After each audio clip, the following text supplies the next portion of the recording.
Welcome to the Guitar Shop Podcast, Season 2, Episode 8, coming to you from Milwaukee, Wisconsin. Wade's Guitar Shop. I am the owner of Wade's Guitar Shop. Wade Stark. What was all that? That's Milwaukee, baby. That's my flashing my signs. I'm Wade Stark, owner of Wade's Guitar Shop.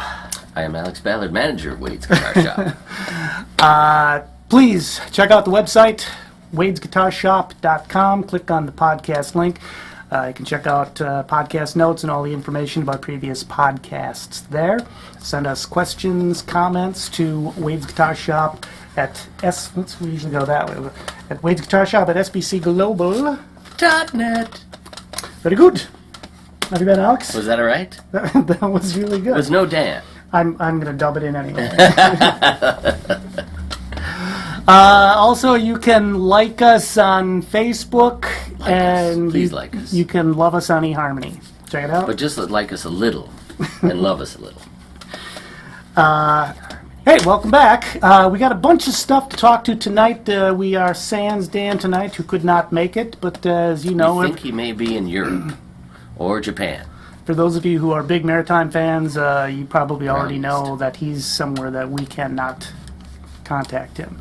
Well, though we do have a medium here if we need to. Jocelyn is a psychic. She could bring Dan in if we needed to. I'd be happy to put words in his mouth, though. But I don't think you could do that. Yeah. Got a bunch of stuff to talk about tonight, and it's actually kind of nice once in a while when I just get to have you solo in the chair here, because I can totally pick your brain as the manager of Wade's Guitar Shop. What's left of it? As the manager of Wade's Guitar Shop, you are pummeled with questions every day, and sometimes as sort of the Spock to my Captain Kirk. You know, you are my defense as I sit back and prosper. Play long and go ahead. As you handle a lot of the questions that come across the counter, I get to observe and sometimes put them on cards like this, so I can transfer some of this information to the fine folks out there.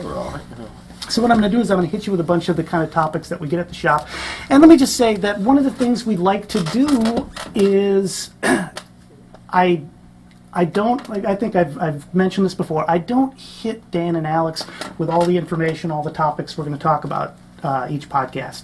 I like you guys to kind of be real spontaneous and fresh, because really that's how the shop is. You know, we could research the heck out of a bunch of information and do, sort of a technical, PBS style show.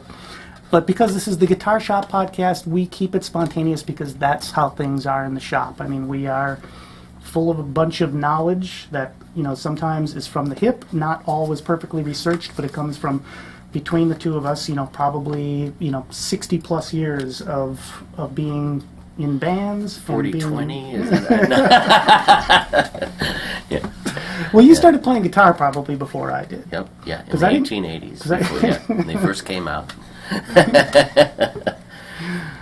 That we added a sixth string. Now what do you think? Okay, here's the first spontaneous problem. Guitars came out in the 1880s? I told my son what the guy at the guitar shop said. 1880s, I'm pretty sure they were invented. No, yeah, so really between... 880, actually. actually.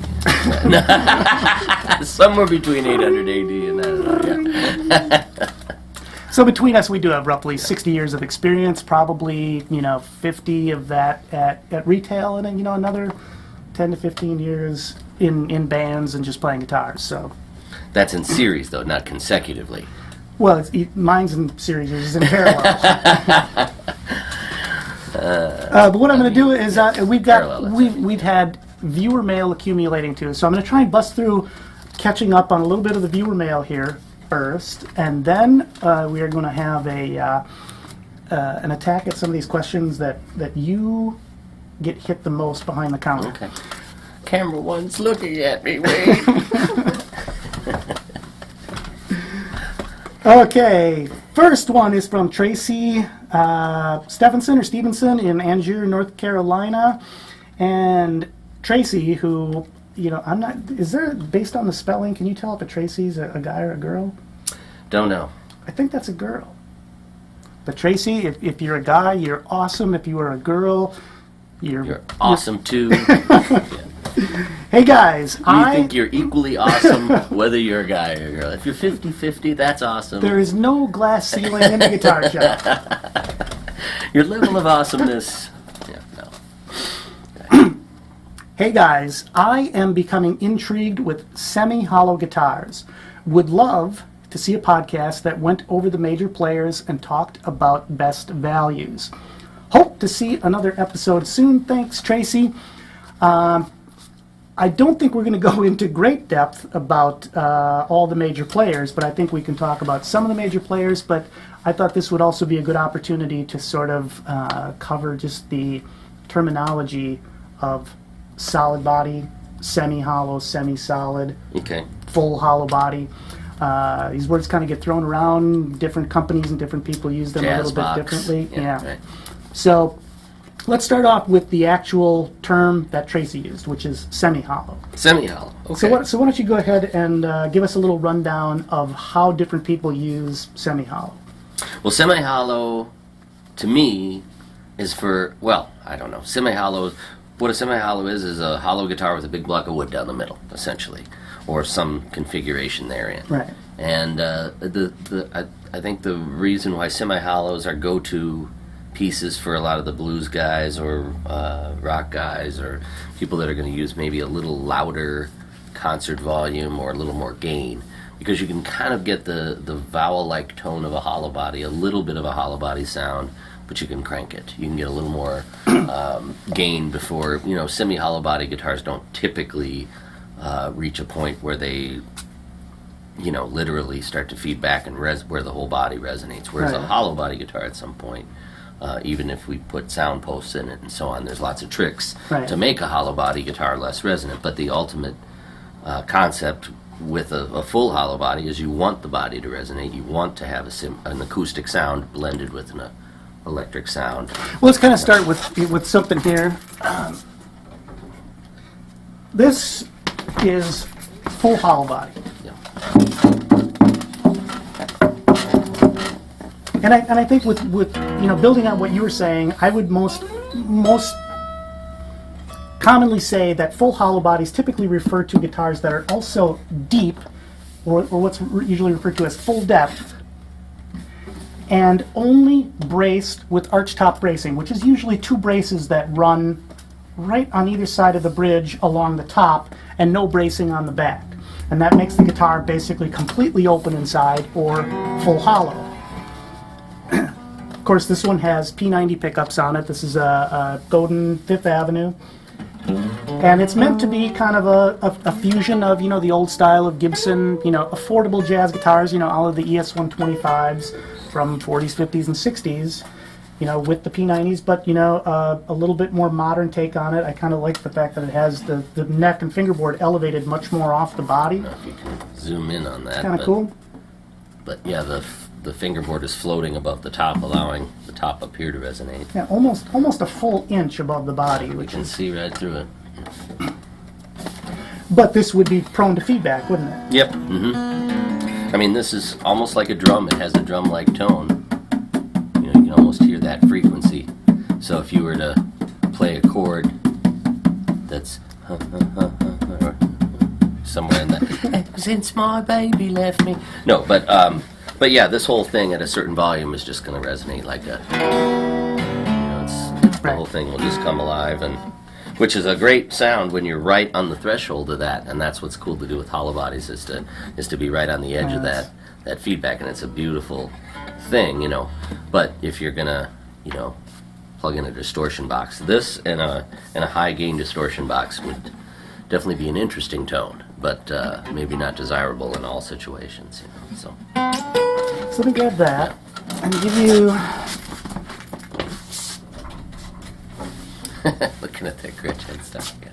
This guy, yeah, I know. So this is a 60s Gretsch Rally,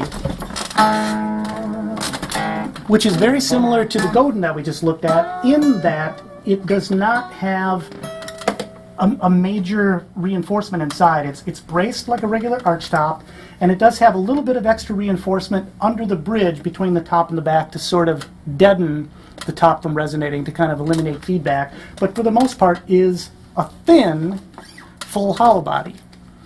But it starts to get into that category because it's a thin body, or kind of a fusion, or I guess Gibson probably in the late 50s was the first company to really start doing shallow bodies or thin bodies like this. So when you see in a 50s or 60s Gibson the designation like ES330 TDC, the T in that designation would be for thin body, D would be for dual pickup, and C for cherry finish.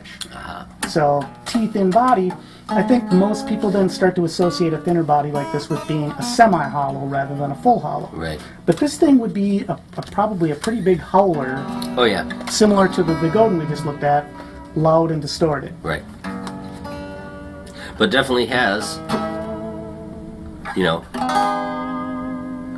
it definitely has a nice acoustic sound to it, which is going to come through these pickups too. Well, and yeah, certainly there is the benefit there of when it is full hollow, or in this case, full hollow plus a little bit of extra reinforcement, very loud, warm acoustic tones. I mean, it really could be something you could sit on the couch and play not amplified, and use as a songwriting tool and have no problem, hearing it. Yeah, it's real enjoyable just to play acoustically with this. Yeah.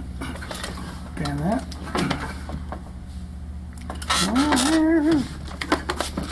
And then lastly, I thought I'd throw this in there. Yes. So this is about a 15-year-old Epiphone Sheraton 2. So this is a sort of the modern reissue of the 60s Epiphone Sheraton, which would have been made by Gibson.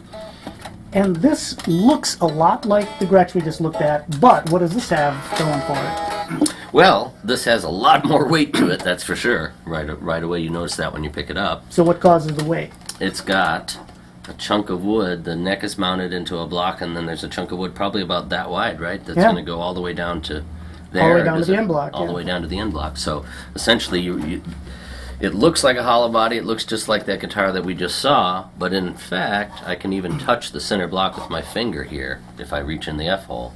So it's really just hollow wings. But that said, I mean, while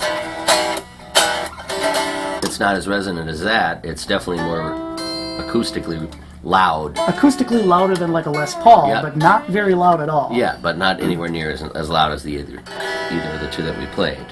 But it is surprising, though, that a semi-hollow, because I think sometimes people think of a semi-hollow, too, like, well, it's decorative almost, that it really, but it is a different beast than a pure solid body. But that said, I mean, the difference between plugging a Les Paul in, let's say, an Epiphone Les Paul, and plugging this in, the tone's only going to be subtly different. I think we'd hear much more of a difference probably between the Les Paul, this, and that Gretsch. We'd probably hear a real big tonal difference. Right. Yeah. I mean, we touched in the last episode about pickups and how different pickups in different woods and different guitars will give different tones too. So obviously, in the Gretsch we had high-low-tron, pretty low output single coil pickups. We have, PAF style or Gibson, standard Gibson style humbucking pickups in this one. The Godin had P90 pickups. Am I missing something? No, I was flashing the gold at the camera there. I'm sorry. You'll see that in post. See, that's the great thing when I edit it. I get to see what the heck he's up to when I'm not looking. And the Godin has P90s in it, so I mean, 3 very different pickups. But theoretically, if we could put the exact same pickup in all 3 guitars, the properties would be extremely different. Right. And again, very different from a Les Paul. Absolutely. Yep. So what's your favorite kind of in pricey semi-hollows and affordable semi-hollows? So I mean, we'll kind of answer that sort of the question, like what are the major players? Well, I guess the one I'm holding would be one of my favorites, and Epiphone probably would be one of the major players because back in the day they were known for hollow bodies, and then later they were known for semi-hollows and solid bodies. But I think when you think of classic Epiphone, you're thinking of hollow bodies or semi-hollow bodies, and yes, great solid bodies from the '60s and stuff. But you think of the Casino, you think of the Sheridan, you think of the Riviera, or you think of the Zephyr, the Zenith, all the old jazz boxes. So I would definitely still consider Epiphone a big player.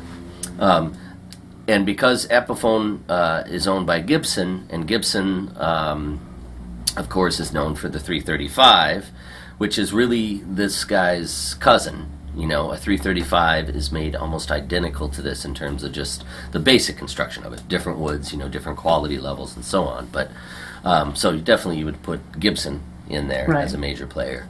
And I guess another one that would pop right into my head was that thing we had in the shop the other day. We had, I think, was called a 333. Was that what it was? Yep. An ES 333, which to me looked like a '50s Dot. But it's kind of a cheaper U.S.-made Gibson, and it was great. I mean, I don't know exactly what they go for. You could look them up, but well under what a new 335, almost player's price, kind of thing. And that was a real nice one. I guess on the budget side of things, Ibanez makes a bunch of pretty decent guitars that way. Yamaha, I think, has been known for it. I don't know if they're, they've made some kind of cool ones. Well, most of the players in that import realm, so Washburn has their 335 copy, the HB35. Ibanez has theirs, which is their Art Star, 535 or something, or AS. Like I still reasonably affordable. Much cheaper than the Gibson counterpart. Heritage still makes really great 335 Heritage. copies. I would say that's one of Heritage's strong suits. Heritage is a guitar company made in the old Gibson factory, which definitely is a high quality. Go ahead. Well, no, I was just going to say that, considering, those are the obvious sort of big players, like, from Epiphone, the Epiphone Dot, we're not an Epiphone dealer, but we see them used pretty regularly, and everybody wants that guitar. Mm-hmm. It's basically, the Korean/Chinese version. They were, when they first came out, they were Korean made, now they're Chinese made, but it's basically just a really nice knockoff of the Gibson ES335 Dot neck, the late 50s, and made overseas, and they sell brand new for probably $700-800. I would say even less than that. I mean, they make that Dot Studio the other day, $400 or something. Right. And it's definitely one of the popular guitars that I see people modding. I mean, we put Bigsby's on them, we put high quality pickups on them, and so that's a good way to go if you don't want to. And I guess we've seen a lot of the Gretsch has been doing the Japanese stuff, which is spendy and nice, definitely wonderful, and so on. I guess they're more of a hollow body company, but well, I mean, in the last episode we looked at briefly at the Hot Rod Brian Setzer. Right. Beautiful cut and finish, great quality, but the Japanese ones are, I think 1500 street and up, and easily well up from that. But I don't know about what you think or what we've actually had come through, but I've seen people hot rod some of those Synchromatics or the Electromatics and so on. Yep. And some of those are nice. You put Filtertrons on them and or whatever, or it's if you don't want to butcher an old Gretsch with some PAFs, it's another fun kind of guitar to mod, and those are in the $300 to $800 range or whatever. Yeah. Well, obviously we're big modding nuts here, so you know the idea of buying a guitar that's really decent quality and putting a little money into the pickups and Bigsby and whatnot is still going to keep you way below the price of its American counterpart, and you're going to wind up with a really cool machine. Yeah. And I just want to say too that I'm a big fan of old funky, you know, Japanese and Chicago Harmony and K semi-hollows too. Yeah, so they're still pretty affordable. You can get, you know, old Kingston and Univox semi-hollows for $200-400, you know, from the late 60s and early 70s, and they are so cool, sound fantastic. And the 60s and early 70s Harmony and K stuff, made in Chicago, and you know, some of the stuff, is pushing $1,000 right now, but you can still get, you know, yeah, that's true. Harmony Rockets for, you know, $500. Super cool semi-hollow, and I'm a big Harmony fan. That's mostly what I play. So big fan of that. And some of the lawsuit Ibanez stuff has really gotten expensive, but there's also some pretty cool, if you know where to look, and definitely play them before you buy them. But some of the other not off-brand Japanese stuff, but some of the 70s Aria Pro, Aria stuff Pros, like that. things like that. I mean, I've played Aria Pro 2s that are like, you know, Cadillacs. I mean, just, you know, there's the cheap bolt-on ones, but there's also Aria Diamond, the older kind of groovy 60s stuff. So yeah, I mean, there's lots of good options that way. I'm trying to think of other companies that are making kind of more high, you know, I guess in the higher end realm, you've got your Paul Reed Smith semi-hollow body kind of stuff, which is nice. Collins makes a kind of 335 semi-hollow now. I've never tried one, but you know, there's definitely new higher end makers of such doing them, right? such a device. You know, so you know, it's still something that people are.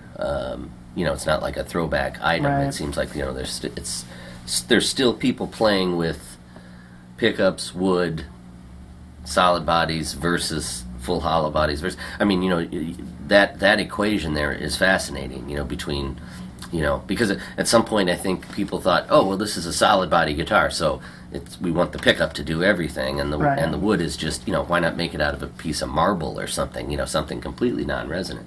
But in the end, I mean, a great electric guitar, be it solid body, semi-hollow, hollow body, you know, it's a coalescence of, well, I mean, once you plug it in to an amp, it's a coalescence of the electronics and the wood, and so it's really how much of the sugar to flour, you know, you mix or whatever, you know. So it's always that to some degree, you know. So semi-hollows are, you know, are more.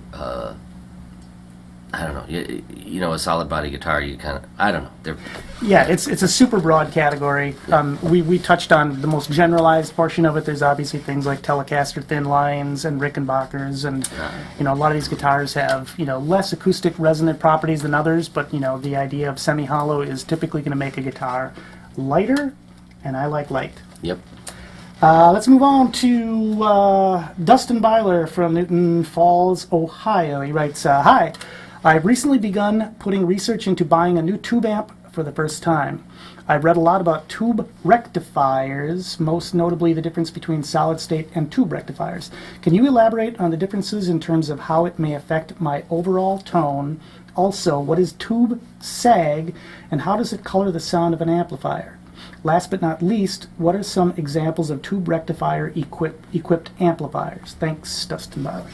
Oh, fascinating. And here's one that definitely I have to, you know, bow to you on, because, you know, I still don't quite kind of feel the magic of tubes and how you know, how they make tubes sound differently. But I think something comes, you know, more naturally to you. And I know both of us are coming from the position of, you know, not being electrical engineers or tube amp repairmen, you know. So I mean, we come from the position just of experience of like, this is an amp that I associate with as always having a solid state rectifier, or this is an amp that I go, you know, always has had tube rectifier, you know. And I've always only ever had tube amps. I mean, you know, when I first started playing, I got my first amp was a 70s Fender Bassman, and I never turned back. So I mean, I've always, you know, since before I knew the difference between all the different amps, I knew that I loved the sound of tube amps. Right. But you know, talk about tube sag and rectifiers. Yeah. Okay. Well, the first thing that I guess in just a real general sense I would say is that Solid state tube amps when they first came out typically had tube rectifiers because we didn't have a solid state device to do the job that the rectifier tube does. And again, I'm not an electrical engineer, but I think basically what I can tell you how the differences to my ears are. But what I think the rectifier tube does is basically just converts AC to DC, right? So it's the way your amp is getting the juice out of the wall, you know, and then it's going to go into your power amp section or whatever. But in a modern sense, the first one that pops into my head would be the dual rectifier, the Mesa Boogie dual rectifier. Right. They're in that amp. They're saying this amp has a tube rectifier, and that's defining part of the tone, you know. So I think at some point people were like, oh, you know, we don't need these giant tube. You know, a tube to do the tube rectifying anymore. We'll just use this solid state device, and that just then after that, you know, tube amps didn't. So you have this whole period of the 50s where everything's pretty much tube rectified. Right. Then slowly, I think probably, you know, sometime after the semiconductor, you know, in the 60s, right. You're going to start to see all the amps kind of switch over to solid state rectifiers, and then I think you're going to see some companies that never switched because they had a good thing going anyway. And other companies that said, you know what, this amp doesn't sound quite like it did. Let's go back to the tube rectifier. Right. You know, so that's, and then now in the modern sense, you know, when you buy an amp today, a lot of times that's going to come up. It's got, you know, a tube rectifier, or it's a solid state rectifier, or it's a switchable. You know, but in my own experience, and again, this is mostly just from either using an amp that you could choose between using a rectifier or solid state device, which a lot of amps I think you can do that too. So you can just right. try it on your own.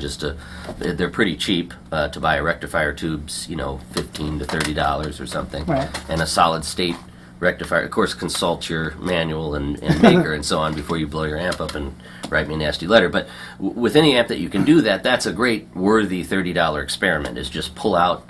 You know, I mean, turn the amp off. Don't stick a fork in the tube socket, and you know, switch it out and just hear what. But I think when people are talking about tube sag, what they're talking about is the tube device itself when it's performing this task of, you know, converting the voltage or whatever. It can't, it in the end didn't do it as quickly as a solid state rectifier does it. So the power amp section can't get the power quite as quickly as as it could with a solid state rectifier. Mm-hmm. So the resulting sound differences, to my ears anyway, and again, I think a lot of this is going to vary in the different types of amps that you might have. But in the times that I've done that, I like solid state rectifiers because I find the bass to be tighter and more percussive and quicker. You know, right. That's what you notice when people say tube sag. The low frequency is slower. And it's a little mushier and softer, so you know, and you hear the spank of the treble quicker than the bass. It's less unified or something. So this is I think it's going to be probably way more subtle in some amps and way more obvious in other amps. But again, making sweeping generalizations, and I really like both. I mean, when you hear I think if you hear like a Class A amp, like a Vox or something like that, when you've got tube rectification in that amp, you just get all of this kind of tube swirl and wonderful harmonic, you know, chaos right. or something, you know, which is a great sound. But I also like that Marshall kind of just hard bass, you know, tight, punchy bass. And I think, you know, I'd love to hear. Is Marshall solid state rectifier? Well, they use tube rectifiers, and they also use solid state ones later, I think, you know. I think in the beginning, though, they used tube rectifiers. But at some point, I think they go to solid state. We'll have to do a little background research. Well, their first design was based on the bass. The bassman, which was tube rectified. Yeah, right. Yeah, absolutely. And that's I would say that would be a really great example of a lot of the Tweed amp. I think all the Tweed amps are tube rectified. And then you listen to the later 60s Fender amps, I don't know at what point they start to pop solid-state rectifiers in there. Well, I would imagine when they go to the modern combo, because if you look at, you know, the evolution of, you know, twin reverbs versus super reverbs and Vibrolux, anything, well, you know, like anything like the twin or the Vibrasonic or the quad reverb, things that, you know, evolved having the 4.6L6 power tubes, there's no tube rectifier, and I wonder if that's just because there's nowhere to put it.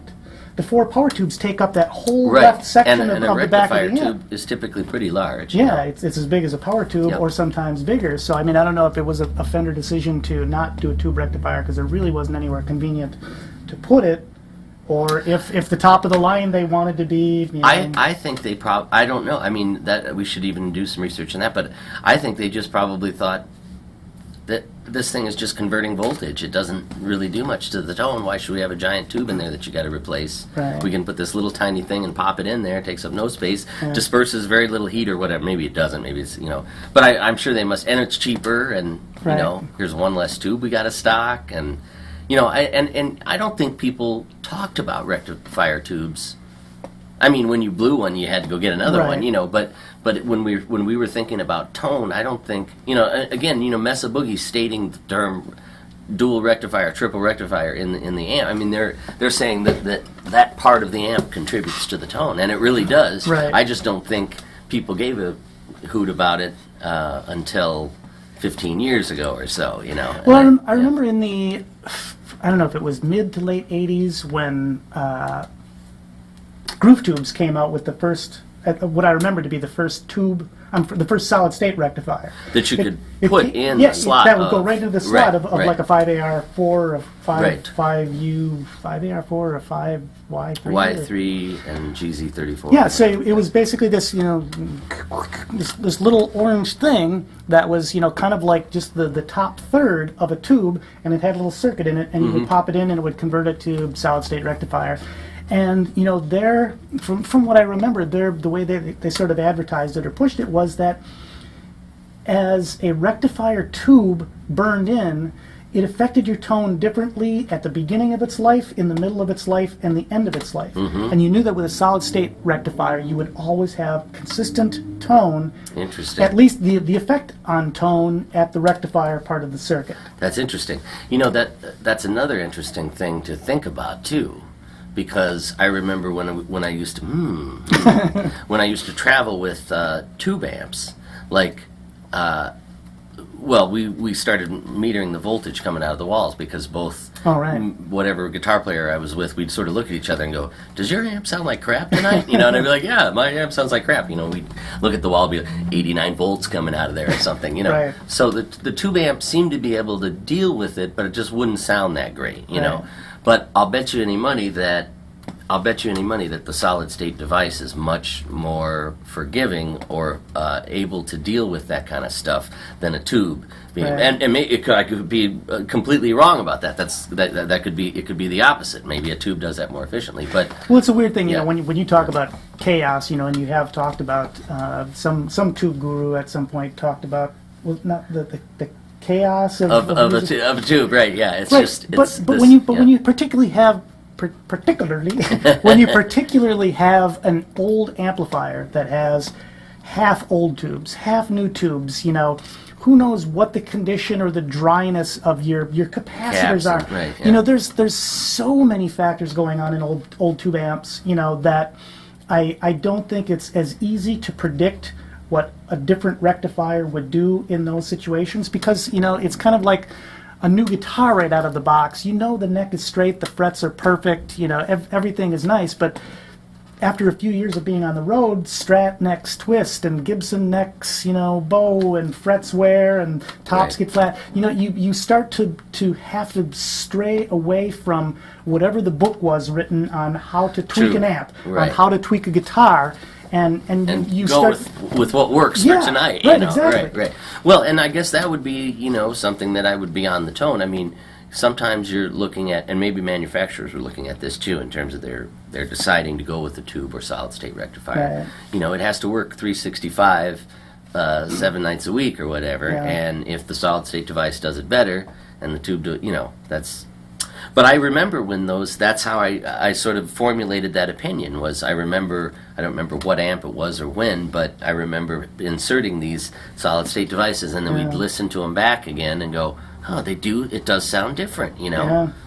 And just beyond that, going into that tube sag thing, it's not a bad thing, like it sounds like tube sag, it sounds like this sort of bad thing, but a lot of people liked that about the way the rectifier tube disperses the power or whatever, because it is sort of this warmer, blooming low end with you almost hear more harmonics in the low end or something, you know.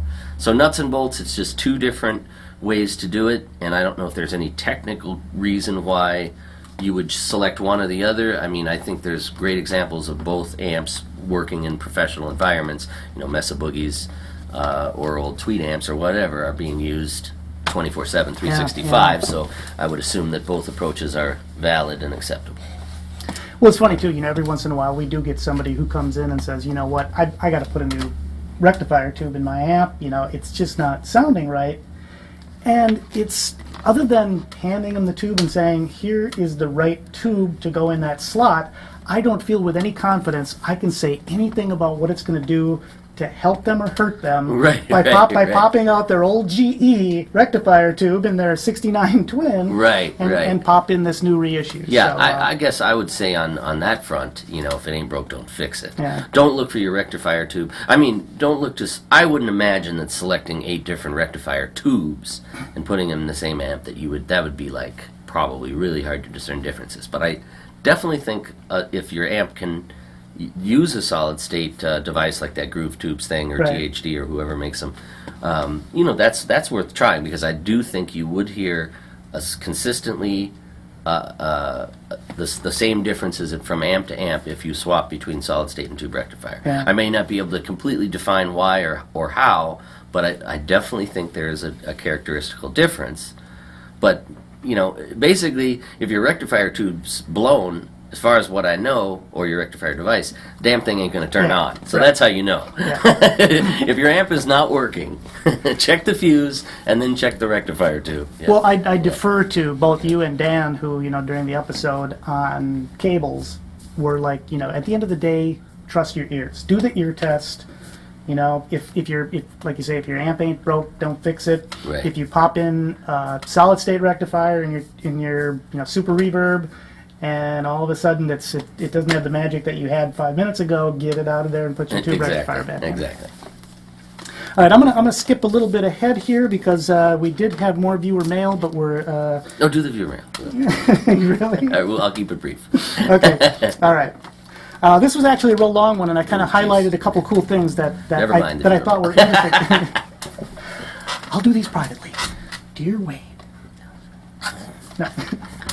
No, so this was from Parker Masterakos. Definitely a girl. No, I don't. Yeah.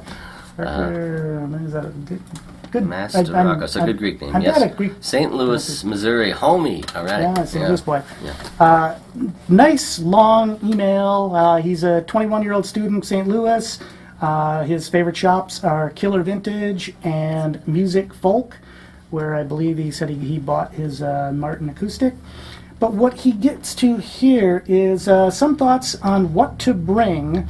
For instance, is it smarter at the beginning to have a backup guitar just in case, even though at this point it's likely to be a cheap, maybe poorly made... So, okay, so what he's talking about is he's, you know, sort of beginning, just getting into the whole band thing. What should I have, you know, a backup guitar or put all my money into my main guitar? And then also, you know, do I need, and I think he's talking about for his acoustic stuff here, do I need a DI box? And if this is true, why do I need it? So why should I have the DI box in my bag? So this is sort of again, to the manager of a guitar shop, you know, real common stuff. I just, the other day, was talking to a person about a DI box. A DI box basically takes a high impedance guitar signal, insert here, and converts it to what a mixing board likes, which is a line level low impedance signal. It goes out there. So if you bypass this box and you just plug your guitar directly into a mixing console, it doesn't like that. In the end, the mixing console is expecting to see a certain impedance range, and the guitar is out of that range typically. A modern mixing console can deal with it, and it will reproduce it, and it just won't sound quite as good. If you just take this simple, I think $45 box, plug your guitar in here, and then go out to the mixing console, it optimizes the impedance for the mixing console. It likes it way better, and you'll be amazed how much better it will sound. If you did this 20 years ago into a crummy bar mixing console, it would just go bah, bah, bah. You know, now a Mackie or whatever will oh, I don't need a DI box, it sounds fine. But get a DI box anyway and try it and see it sounds way better. You'll be amazed.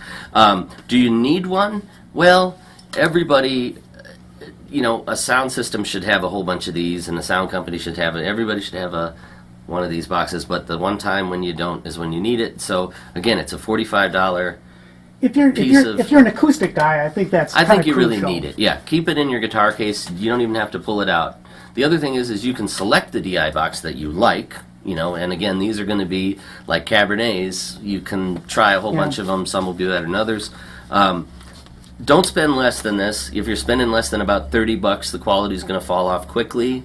Most of the good ones are going to be between $30 and $125, $150.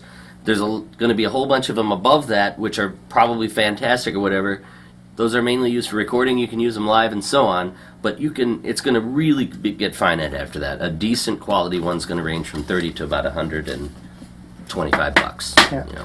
And for electric, do you like the idea of, you know, two halfway decent guitars, or like your main guitar and a cheap backup, or do you like putting all your money and effort into number one? It's a tough call. I mean, you know, don't go to a gunfight with a switchblade. No, I mean, I think most of the guys that walk through the door that are playing 3 nights a week that walk through this door are working musicians, and typically they've got the one guitar that is. It may not be the ultimate guitar for them, may not be totally their pride and joy, but they got the 170s Gibson that they've sunk some pretty good, you know, work money into, or they've got, you know, they have one piece that's kind of their stronger piece, and then they have a Mexican Strat in the back, or an Epiphone, this, that, or the other. I think you got to have a backup. If you're going to do it in any sort of, I agree. you know, any sort of professional thing, it's just a drag to not have a backup, and we're watching you change your string on stage, and you're real nervous and everything. You know, skip that. Just Boy, and even put the gig off for, you know, a month or two and get that cheap backup and sink a Duncan in it or not whatever. even the breaking strings. Imagine you got one guitar and you plug in and you got no signal. You got nothing. You got no gig. You know. The wire broke off your jack. You know. What are you going to do? Pull that apart and solder it while you're on stage? Right, No, right. it ain't gonna And happen. you know, I don't know about you, but when the opening band says, "Can I borrow your Les Paul?" Because I'm like, I'm going to. No, you're just not going to get But that it's my yet. only guitar. Alex told me to get one guitar. One guitar, yeah. So you gotta work that out. I mean, I think if you're, you know, one halfway decent guitar and you know, maybe it's not your ideal, but find some, you know, get a used pickup. Oh, seriously, this here. Yeah. Here's your backup guitar. Here's your backup guitar. It ain't great. Go to your local music store and ask if you can dig through their used pickup bin. Yes. Take the 1987 pink Hot Rails that they'll sell you for $12 and put it in there. This is a Shoreline. Done. Shoreline Gold Squire Strat used for $129. If you can't swing $129 to have your butt covered at your next show, then you're not a serious musician. You got to get a backup. And this ain't your main guy. You No. don't want to be playing this 24/7. And if you did, it wouldn't be your main guy for a real long time. But if it sits in the back looking pretty, and you got to get it through, you know, the last 3 songs of the set, you'll do fine with this thing. Your main guitar is the headliner's Les Paul, right? Oh yeah, I don't show up with my own gear. That's another bit. Sorry. Yeah.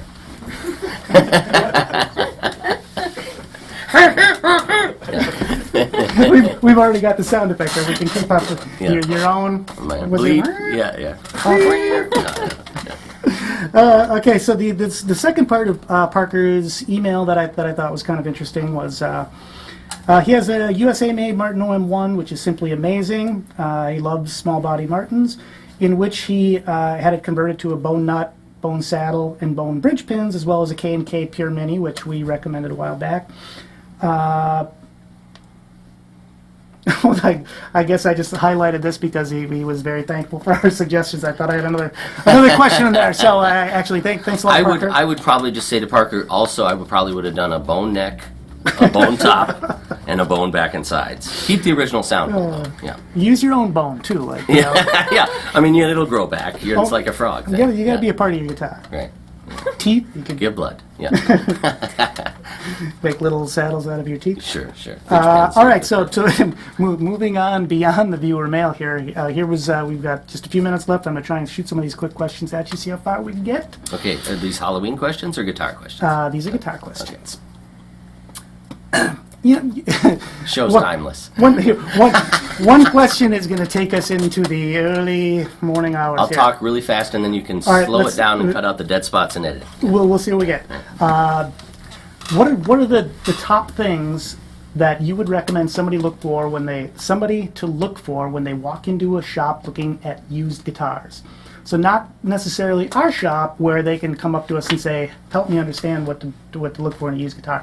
Some people are going into pawn shops, they're going into stores where they don't get good service, or used guitars may not have even been set up or worked on.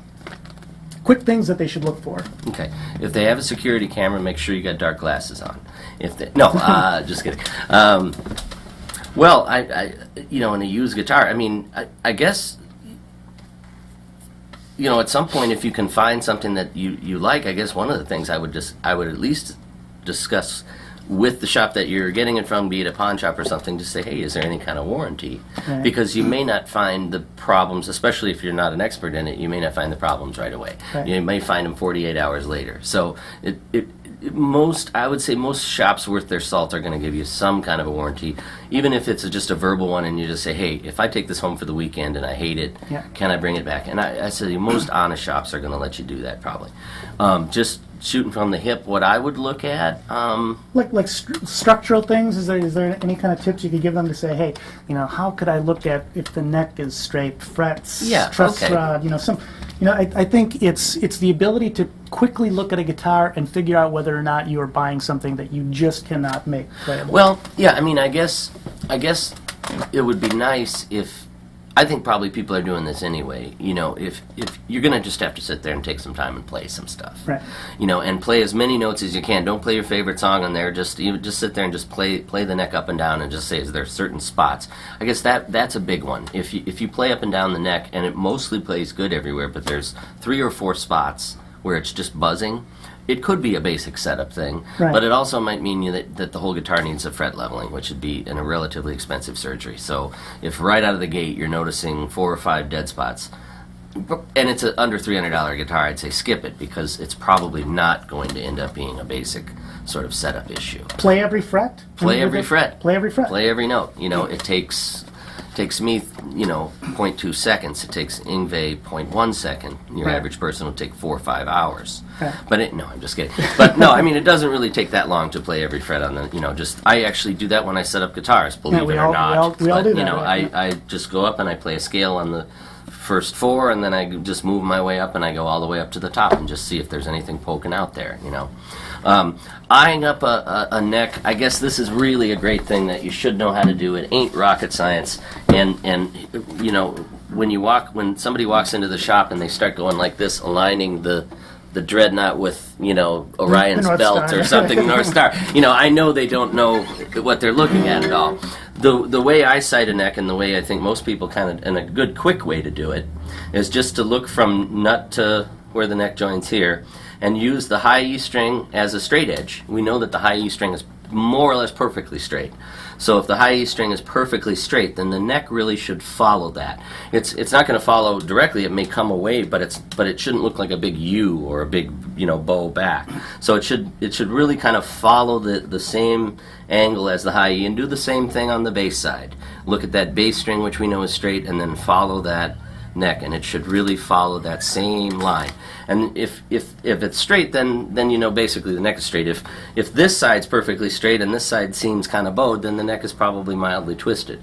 Now that said, that can sometimes, even a mild twist can sometimes, when you adjust a truss rod, it might just correct itself.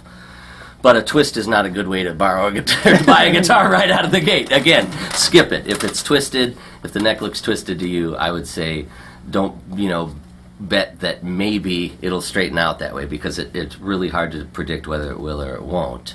I guess, beyond that, I would buy a guitar that has a bowed neck forward or backward, only because I know I could correct it. But again, I think if I was looking at a guitar under $300 or $400 and the neck seemed back bowed and was buzzy or way forward bowed, I would either say skip it or say to the person at the shop, say, I don't know, could this neck be straightened out a little bit or something, and maybe they can look, sometimes we have guitars that we set up nicely here, but they've been here for 6 or 8 months and gone up and down in tuning and humidity, and they need a follow-up tweak. And a lot of times, depending on the shop you go to, if you hand it to the guy, they'll go, oh yeah, let me just tweak this for you quick, and they'll give it right back to you, and bada bing, bada bang. If the guy goes, ooh, yeah, no, I don't do that, well, again, skip it, or if the guy does it and gives it back to you and it's buzzing all over, skip it. I think that's actually really poignant. I mean, that's probably the biggest advice I could give would be to, if you have a guitar that you like, you're not sure about it, take it to one of the salespeople and say, hey, could you have your tech take a look at it and see if they could, double check the truss rod, the intonation, and so on. Mm-hmm. And, if they have it, if they say, our repairman is off today, but he goes over everything, get reassurance that they do take a look at their guitars. What we do here in our shop is... Or come back another day, just say, I can come back tomorrow if he can get to it, or, right. Every guitar that comes through here, we try to make what is both road ready and studio ready. Even the cheap Squire Strat that we just took a look at, if it needs a fret dressing, we do it. Put everything into it we can. So just make sure that it's a store where either you're going to take a gamble by picking it up cheap, or you got to find out if they have a tech in-house. Mm-hmm. And on that note, we can't cover any more. We're going to move on. This is too much fun, too much stuff to talk about. We'll save a little bit of this for next time because I have a really good longer list here, and I think it'll make for another really good episode in the future. I don't know. I might be talked out. Thankfully, you are never talked out. So this has been the Guitar Shop Podcast, Season 2, Episode 8. Thank you, everybody. Season 2, Episode 8. It seems like only yesterday. Now you edit in the montage of all of the things over the last... We're dancing arm in arm. Yeah, right. Yeah. In the colors, yes. I want to see that long, drawn-out. And the music going... Check out the website, wadeguitarshop.com. Click on the podcast link. Previous episodes, show notes, whatnot are all there, as well as the streaming version. And, of course, download us and get us on the podcast aggregators.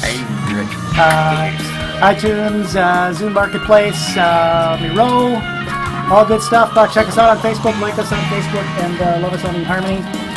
Thank you. Let's see. It's been Ed. Oh, that was the best lawsuit. Never stick the lawyer in the eye with. Thank you, Josh. 3D house. It's been a good time. We'll be back real soon. We are out.